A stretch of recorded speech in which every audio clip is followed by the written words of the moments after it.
I'll speak to Dr. Alan Mendoza shortly. First, Andrew Tettenborn, the writer and academic. I know you've written a lot on this area, Andrew. Good afternoon to you. Is this story straight? I mean, when it comes to free speech, we're asking the question, is it really under threat in this country? It is a subject that's full of some fine lines and nuances. Would that be fair? It certainly has some fine lines, but nevertheless, I think it's very important what we got from the State Department, because what it is a very good example of our noting how others see us. Yeah. Now, one way to find out what's wrong with you as a person is to know how other people see you. It's exactly the same with a country. Now, this is a report from the United States, which is not in our sphere of influence, which is outside the European sphere of influence, because Europe was just about as heavily criticized, actually, in that report as we were. And I think it's very important that a country which still, to some extent, has our interests at heart should say what it does. And the other point is, quite frankly, they're right. They pointed out just a few examples because there's a limit even to State Department paper. But it's not only Southport. There are over 30 people a day arrested in this country for supposedly offensive social media posts. Yep. And according to some accounts, that's actually more than in China. Wow. We have regular features of the police, for example, moving on preachers when somebody complains that they don't like what they've said. They feel unhappy about it. I don't know if those listening to the program remember, but when you had one of the big Palestine demonstrations, the Campaign Against Anti-Semitism had a van just next to it with pictures of the hostages taken by Hamas. What did the police do? They took the guy driving the van and said, rather like some Western sheriff, get out of town and don't come back. I could go on. Absolutely. Because I'll bore all the listeners. Where's this coming from, do you think, Andrew? Because is it the theory that many people have, and I do say this again, there's very little I would defend Keir Starmer on, but a lot of this stuff, certainly non-crime hate incidents and the like, predates this government, even predates the one before. I mean, this has been with us for a long time. People going to court for lengthy times, I know that's a slightly different issue, happened in 2011 during the London riots, etc. However, there is a genuine sense at the moment that there's a sort of an amping up of this. Now, that might be a perception, I don't know, or is it a reality? I think you're quite right. I think the really worrying thing is that this country, which once had a very strong sense of free speech and would be almost to a man and woman up in arms if the police chose to tell someone what they were allowed to say and what they weren't, more and more people in this country, and in particular more and more of the great and the good who run it, don't really care that much about free speech. They regard free speech as a bit of a nuisance, something we have to get round because it's something to do with human rights. They don't regard it as something that has to be promoted. And that actually is why it's so important that we're told what other people think. You probably know about what they say about boiling frogs. Yeah. If you put a frog into cold water and gently raise the temperature, the frog will eventually die without realizing what's happened to it. And I'm afraid there's an element of frog boiling by the great and the good in this country as regards free speech. And you can see it most recently, of course, in the Online Safety Act, but there are plenty of other examples as well. Yeah, and is that, I mean, the Online Safety Act, governments would say, and again, this was a Conservative initiative to begin with, they would say, it was never, at the moment, it's asking people to ID themselves just for looking at a news story, for goodness sake. That feels a little bit like the state are stopping you from reading stuff. Would they argue, do you sense, Andrew, that, it's an unfortunate manifestation of the the program that's in place. Maybe we can iron that out in the future, but at the moment, this is ultimately to protect kids seeing bad stuff. But others have been caught up in it. Ian, I wish you were right. There was a very good piece in this morning's Times, actually, which pointed out that when the writer of it had got information about the discussions with the civil servants on the Online Safety Act, and at least one of them let the cat out of the bag and said, well, actually, this isn't really about protecting children. Yeah. This is about limiting the influence of the big platforms, which have a great influence over what the British public think, because the government are terrified that somebody might have the right to influence the British public without somehow being regulated and told what to do. That's a good point. That's a great point. Listen, Andrew, on that point, we finished, but you've been fabulous as ever. Thank you. Andrew Tettenborn, the writer and academic on that curious issue of, the online safety thing. I can imagine the government, even if it wasn't the intention, I can imagine them enjoying the upshot, going, well, it takes the heat off us a little bit, potentially. Or does it? Let's speak with Dr. Alan Mendoza, Executive Director of the Henry Jackson Society.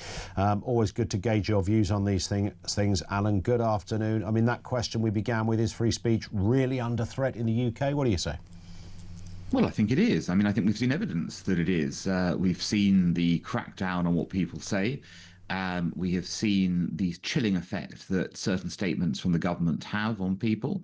We see things like potential Islamophobia definition coming down the line. I think all these are greatly concerning to a country which always has had a wonderful tradition of free speech, and of course what that stands for. So yes, I think we are all rather worried.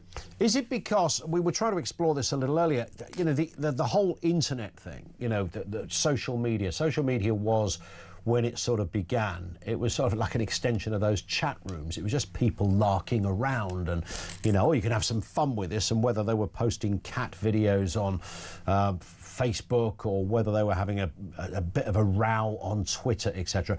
Now it's become almost a parallel universe. So its status has grown, it's entrenched in the public conversation, it's cited in Parliament, it's quoted in newspapers, it forms debates on radio shows. It's a big old beast. Is it that? Is everyone just trying to work out how to manage this new world?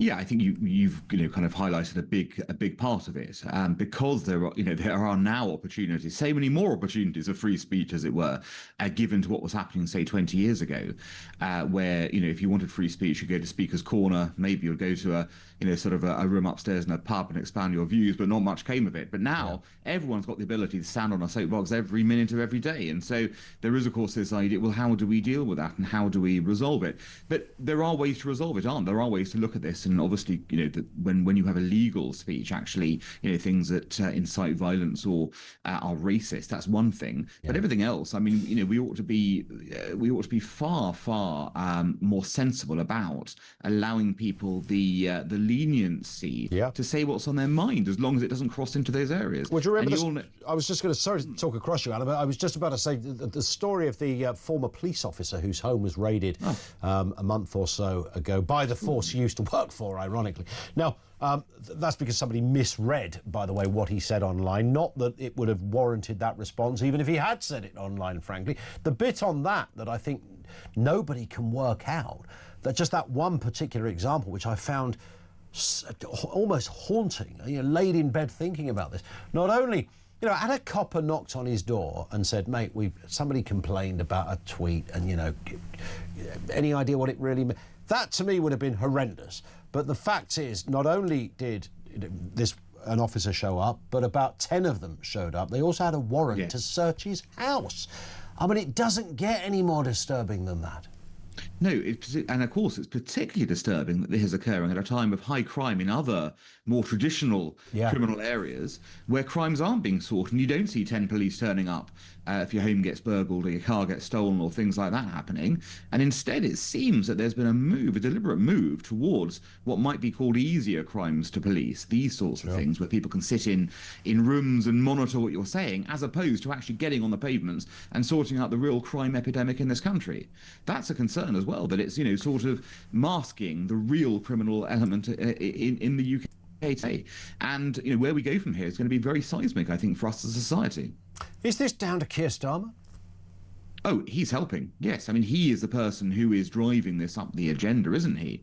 I mean, it's fascinating. If you look back at the Southport cases now, the government should be really embarrassed about its perspective there. Firstly, it refused to reveal details of the criminal concerned, allowing a vacuum for disinformation to happen. And of course, that's now been changed. They're now saying finally a year later, oh, actually, it might be quite important to reveal some background information to stop this sort of thing. And then, of course, they deliberately cracked down on anyone who wanted to talk about it. Now, okay, in some cases, it's true, people, cross the line. They cross the line into illegal activity. But most people talking about it were not. That most people were trying to find out information about it. And the government itself had contributed to the problem. And the government's repeated focus on the idea that offending someone, it falls into the realm where they could be investigated, takes you into very dangerous territory. And Ian, you'll know with this Islamophobia definition, this could be the crowning achievement of this government when it comes to killing free speech. And my sense, and my sense, when we take people like Angela Rayner and Starmer, it's in their DNA to quite like all of this, isn't it? I mean, politically, this is right up their street. They love the idea of defining Islamophobia, which is a completely invented term, as we all know. It's an anti-intellectual phrase that just gets thrown out there as a sort of a catch-all way of averting criticism of a religion or a faith, etc. But they like all of this, and they sense that most of the agitators on social media are right-wingers, and, the Southport lot were all mad right-wingers, so therefore it sort of suits them. But it's interesting you say that, because, of course, as the US has pointed out, a lot of the agitation online is actually left-wing. Hard left-wing in approach. 100%. And it's the two-tier aspect of this that worries people as well. It's that if you say one thing, say, about migrant crime, you can be arrested. But if you call for the death of Jews in the UK, nothing happens to you.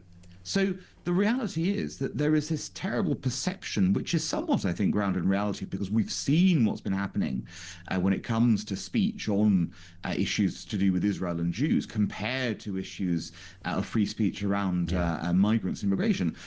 And you can see that there's a problem there as well. So it suits a political objective for a government that wants to shut down debate in certain areas, but is quite happy for it to continue in others. And that is a great concern as well, because that is not how justice gets served, and that is also not how people in this country feel that fairness and equity is occurring. Indeed.